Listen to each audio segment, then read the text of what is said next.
Now, Kai Cenat is one of the most popular young figures online right now. He's built a streaming empire off of his charisma, funny, and lively personality. But despite all the success, Kai's had his fair share of moments that landed him in hot water, from viral stunts gone wrong, to public criticism, and even run-ins with the law. In this video, we're going to break down some of the moments that's led to people turning on Kai Cenat. Recently, Kai Cenat made headlines for a moment that sparked a lot of debate online. It started with popular YouTuber Mr. Beast and another creator named Mark Rober, who had just launched Team Water, a $40 million fundraiser aimed at bringing clean, sustainable water to millions of people around the world. The idea was simple. Mr. Beast wanted to use their combined audiences to create awareness and raise donations for a good cause. As part of the launch, they gathered a bunch of creators into a group call. One of them was streamer Aiden Ross, and that's where things took a turn. During the call, Aiden Ross promised Mr. Beast that he would donate $400,000 if Kai matched the same amount. In other words, he basically put Kai on the spot in front of thousands of viewers. 400K, I'm in if Kai does it. I said if Kai does 400, I got 400. I promise. Locked. This led to a wave of people pressuring Kai, saying that as someone who's clearly rich, there's no reason he shouldn't match the donation for such an important cause. Now, in the end, I don't actually know if Kai donated, but what I do know is he never said he was going to in the first place. It was Aiden who decided to speak on his behalf, which is where I think things got messy. I'm not a fan of trying to pressure someone into giving away money publicly, regardless of how much money they make. At the end of the day, he made that money, so let him spend it however he pleases. And to be fair, Kai has put his money towards good causes before. It's another day in Nigeria and another school to go. In March 2024, the popular online streamer and YouTuber touched down in the African country of Nigeria for the first time, the most populous nation in Africa, home to over 200 million people and a rich cultural history. Kai documented his trip on YouTube, and during his visit to Lagos, the country's largest city, he stopped by the Makoko Children Development Foundation School and Orphanage, a place that provides free education and care for less privileged children. Not long after, he announced that he would be helping fund a brand new school for the community. To make it happen, Kai said he'd donate 20% of everything he made from a special month-long Twitch stream.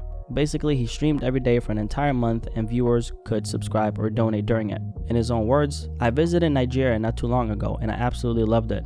I say that to say this, for the next 30 days, while I'm streaming, 20% of all revenue will be going straight to the school that I'm still currently building for the kids of Makoko." By December 2024, Kai said the school was going to be done and that he planned to return soon to see it completed. To the kids of Makoko, I will be back. I will be back. And when I'm back, the school is going to be done.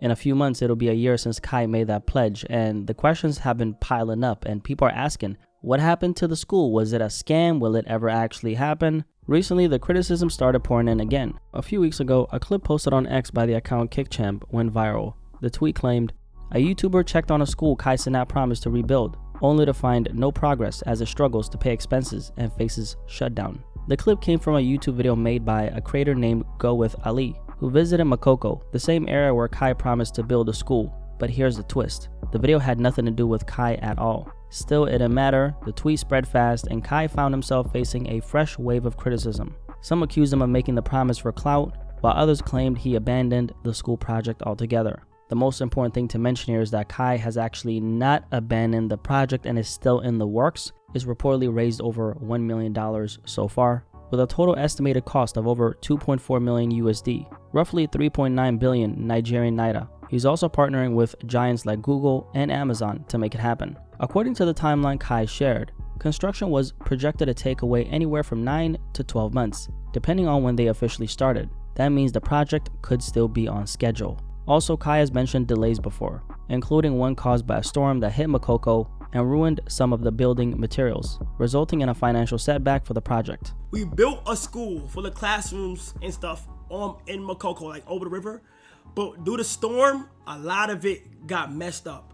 The thing is, I don't think most people actually realize how much goes into building something like this. And that's even more true in a place like Makoko, where resources are limited, infrastructure can be challenging, and the process often moves slower than in major cities. You have to get official permission to build, check the land and make sure it's safe, design a school, find the right materials, hire people to do the work, and make sure everything follows both government rules and what the local community needs. And even when all of that is in place, projects like this can still hit unexpected roadblocks, bad weather, shipping delays, and let's not forget the bureaucracy that comes with it. It's not something you can just throw money at and have done in a few months. I think Kai might have been a little too ambitious, maybe not fully realizing just how much it would take to make something like this happen. In situations like this, I've always felt it's better to under promise and over deliver rather than, over promise and risk falling short. Personally, I do believe the school will come to fruition. I don't see Kai walking away from a promise like this. I'd like to believe his heart is in the right place and that he genuinely wants to do good, especially because this wasn't something that was forced or pressured on him. It seems like he truly wants to do right by the kids in Makoko. Now let's talk about Streamer University, which is another big headline related to Kai. Kai got a lot of criticism for this one, and I've got some perspective on it. Now for anyone who's never heard of it, Streamer University was an idea Kai Cenat came up with. Something that essentially turned into part event, part reality show, and part content factory. The concept was simple. He brought together a huge group of creators together in one place, gave them all the tools they needed, and let the cameras capture every moment. The good, the bad, and the chaotic. Overall, I'd say it ended up being a success. Several smaller creators got their footing in the streamer world, and I've been able to keep building ever since. But some of the criticism Kai faced was that Streamer University felt more like a reality show than an actual learning experience. Now I wasn't there, so my perspective is limited, but I do know that Kai brought in, these professors to add value. And to be clear, they weren't actually like professors in the traditional sense. They were essentially other well-known streamers and creators sharing their own expertise. One of them was fellow streamer Agent, who ran a finance and content class that I think was generally helpful for the people who attended. So the watch time is 3.3 million. When you see that number, the first question you should ask is, how do I get that number up? To get people to watch longer videos, that's one strategy. Can you think of another strategy? Scum? Correct. Do more, higher frequency. Part of strategy is also uploading more. This is a clip channel. Another criticism that Kai received was that there weren't any smaller creators there, that Kai only handpicked bigger names for the show. Feel me? The whole point was networking and collaboration. Kai basically created a stage, put a mix of big and small streamers in the same place, turned the cameras on, and let moments happen. The bigger names were there to give the smaller creators more exposure, and it actually worked. A lot of the smaller streamers got discovered, built followings, and made a name for themselves just by putting themselves in the position. The way I view it, Kai didn't really scam anybody. He gave people a platform and it was up to them to use it. At the end of the day, you're not owed anything in this life. It's on you to, take the opportunity and make something of it. And for what it's worth, Streamer University was a great networking opportunity for the people who attended. We also have the Wale situation, which is an interesting one, and it ties directly into the hip-hop side of things. It's a moment that's made a lot of people question Kai and discredit him as it relates to hip-hop. During the BT Awards a few months ago, Kai was streaming inside the building when he ran into rapper Wale, a very popular rapper from Washington, D.C. At the time, Wale was walking towards Kai, playing Smash Bros. On his Nintendo Switch. Kai walked up, said what's up, dapped him up, and kept it moving. It seemed like a harmless interaction, but later when Kai was back in his car reading the chat, he noticed people spamming Wale's name because of how well known he is in hip-hop. That's when Kai admitted that he had no clue who Wale was. Wale. Oh my God, that was somebody crazy. Hey, the whole chat knows him. Wale. Wale? What he do? Rap. Oh, word. Now, like a lot of people, I was very surprised to see that Kai Cenat didn't know who Wale was because, Wale is one of those rappers you're bound to come across at some point if you're tapped into into the hip-hop world and if you're as, online as Kai is, right? So I was really shocked to see him not recognize Wale, but to be fair, there's a factor that plays into this. Kai's age, well, he was around 11 or 12 when Wale first really popped off, so I guess that does make sense. Still, Kai caught a lot of criticism over it. People were essentially saying, how is this guy even considered a platform or influence in hip-hop when he doesn't know who Wale is? The situation ended up spiraling a little further. Later on, Wale actually approached Kai while he was sitting next to Snoop Dogg and said the following. That shit making me look crazy right now, just letting you know. What? That's making me look crazy. The exchange that we had in the hallway is My bad, bro. they're running with it, but we'll talk later. Was Wale actually serious? Honestly, I didn't, think he was. It didn't really sound like he was. I mean, he even dapped up Kai afterwards, so I don't think, he was generally pressing him like a lot of people were saying about, Wale not knowing who Kai was, right? But just like most things with Kai, it still sparked a huge conversation online about whether he's really tapped into the culture he often interacts with, or if he's more of an outsider who just happens to be close to it, but not fully part of it. One moment that really adds fuel to that conversation was when Kai made some comments about Black Americans that rubbed a lot of people the wrong way. It's black. You're black. You're just black. And it wasn't just about what he said. It was about the fact that so much of his success has been built on and fueled by Black American culture. To a lot of people, this felt like a slap in the face, and is one of the biggest reasons why so many people have started to turn on him. And then we have the complex hip-hop media power ranking, and this is one of the clearest examples of what we just spoke about. Just a few weeks ago, Complex dropped their 2025 Hip Hop Media Power Ranking, their annual list spotlighting the most influential figures in rap coverage. And at number 1 was Kai Cenat. That alone went viral and sparked a whole debate. Is Kai even a hip-hop platform? And while he's not known for deep commentary on the music itself, he's built massive influence by consistently linking up with rappers and creating viral moments, from his famous interview with Nicki Minaj to the Ice Spice link during her rise. Over time, that's made him one of the most influential and most criticized figures in this space. Kai has become such a force that major labels actively push to get their artists on his stream, and it makes sense, because with Kai, it's not your typical interview that most rappers hate doing anyway. It's casual, unfiltered, and entertaining. But that influence is exactly why some people have started questioning whether he's really a voice in hip-hop or just a streamer who happens to be around the culture. And personally, I think this is more about, people putting him on that pedestal rather than him, claiming it for himself. He's naturally leaned into hip-hop because he's so close to it. I mean, he grew up on it, and his audience listens to the, same artists that he connects with. Do I look at Kai Cenat as a media platform?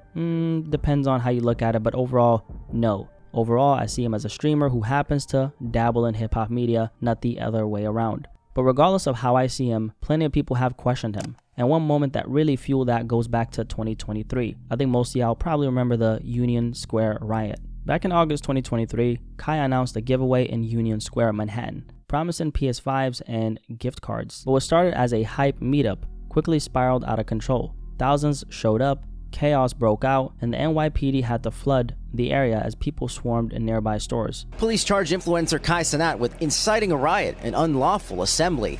He avoided the spotlight while being released from custody. It made mainstream headlines, and Kai was eventually arrested for inciting civil unrest, facing charges like first-degree rioting, inciting a riot, and unlawful assembly. In the end, the charges were eventually dropped, and Kai issued an apology and paid $57,000 in restitution. But the moment still left a permanent mark on his public image. I think the way he organized the Union Square event was absolutely horrible and honestly really dangerous, but I don't personally think he incited a riot. That's on the people who showed up and took it too far. I personally just don't think that Kai realized the full power and influence he has, or should I say he had at the time, which was 2 years ago. And yeah, he was popular back then, but now he's on a whole different level. Either way, it's one of those moments that will forever be tied to his name. And then fast forward to earlier this month, Kai was back in headlines once again. This time it involved fellow streamer and content creator Duke Dennis, who was arrested at a mall in San Antonio, Texas, while playing a game of hide and seek after hours with Kai. Y'all really serious? Like hide and seek? Really? Apparently police say security guards told him to leave, but they refused. When officers tried to arrest Duke Dennis for criminal trespassing, he pulled a full-on Usain Bolt, which led to charges of trespassing and evading arrest. Videos from the scene shows Duke Dennis being taken into custody while Kai is spotted upstairs recording the whole thing. And I'm assuming that this game of hide and seek was a part of, some kind of like content that they were recording perhaps. I mean, gotta be. Now, of course, Kai went viral for this one too, and about those mugshots floating around, I'm pretty confident that the Kai one was AI generated. Overall, I think Kai is going to keep on rising. I mean, it doesn't look like he's slowing down anytime soon,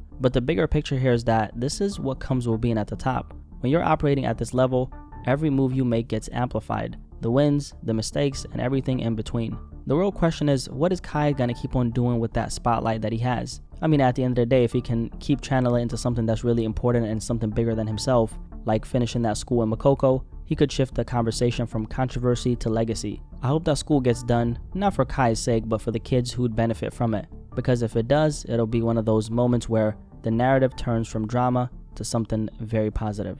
Only time will tell, but until then, Kai Cenat will keep on being Kai Cenat. Anyway, if you made it this far, drop a little like on this video, and if you're new here, my name is Blacky Speaks, Digital Handshake, nice to meet you, thank you for subscribing. Kai Cenat and why everyone is turning on him. Any thoughts on this topic? I'll catch you guys in the comment section below, but most importantly of all, I'll catch you guys in the next video, man. I'm out, peace.